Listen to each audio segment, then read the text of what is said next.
We're off to the Essex countryside and the most controversial field sport.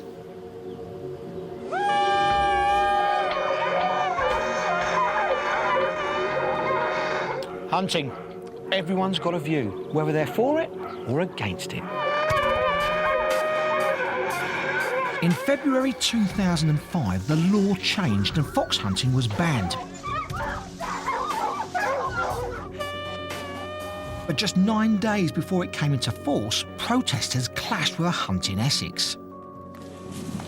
Don't do it again! I will find you, I'll rip you out and I'll do you. In most cases in the past, protesters got blamed when anti-hunt demos ended in violent clashes with huntsmen. So for the record, they started to use cameras. But it means that we can show the police what's actually happening on the ground. Calm down!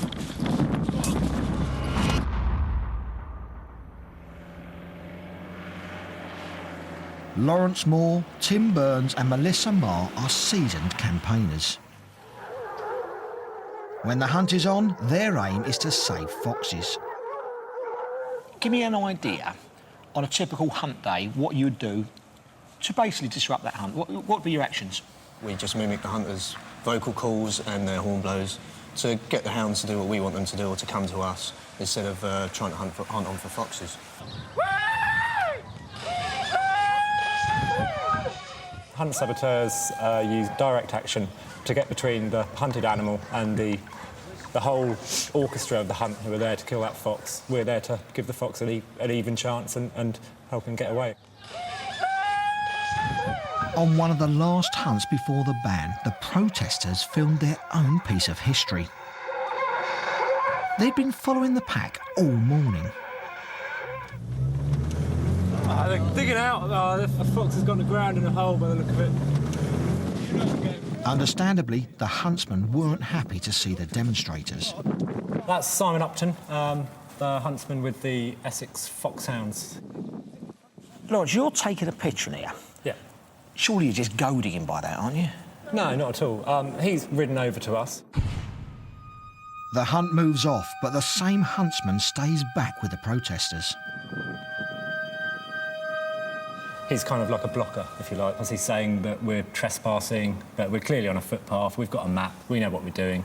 He's just hassling us and trying to stop us from getting to the hunt and stopping them killing foxes. Then guys working for the hunt steer their quad bike towards the protesters.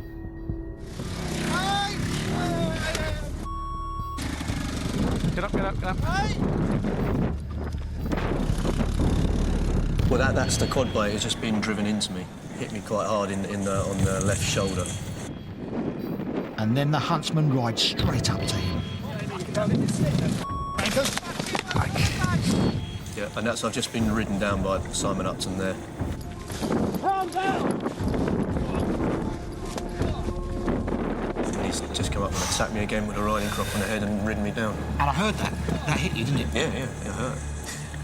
Oh, I bet it did. We're going! We're making it clear to him we're leaving, but he still carries on his attack. We're going! And now it's Melissa's turn. I didn't know what to do. I was simultaneously trying to run away, but then I would, sometimes just stop and just be frozen to the spot. Leave her alone!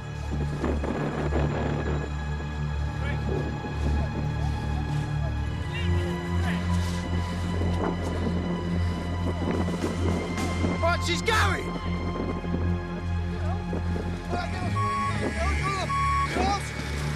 We're going!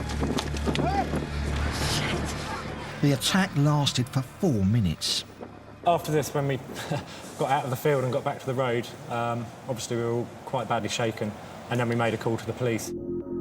Simon Upton, a farmer and hunt master, was arrested for assault. Calm down!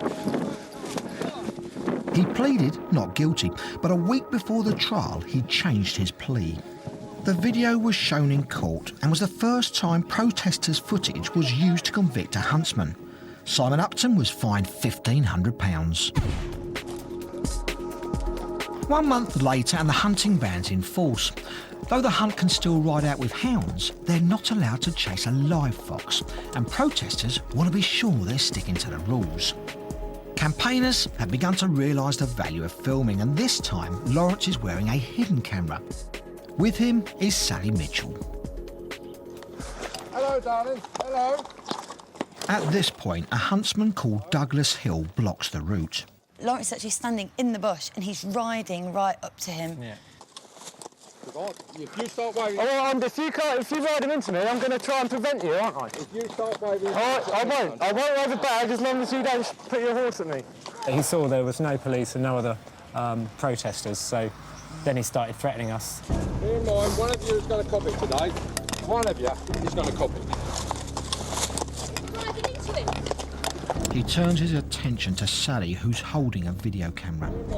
I've actually ran out of film, but I've carried on holding the camera at him to try and get him to stop attacking Lawrence. All right, come on. But Lawrence's secret camera is still recording. One of you...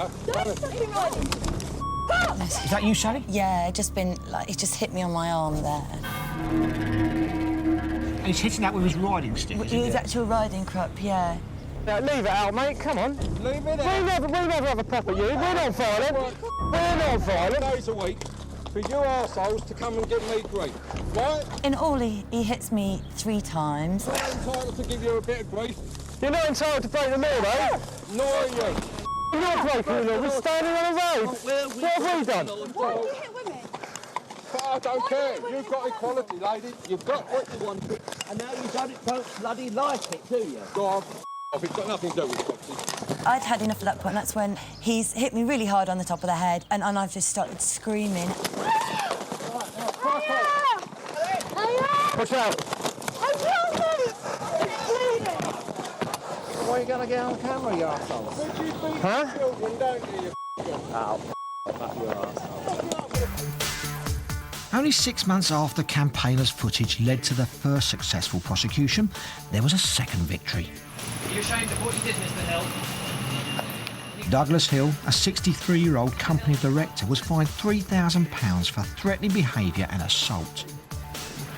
You're going to continue hunting, Mr. Hill? They think that they're above the law, but, you know, the beauty is the camera never lies, and it means that we can show the police exactly what's happened. They are being prosecuted, and the more they continue their violence, the more they're going to find themselves in court being convicted of violent offences.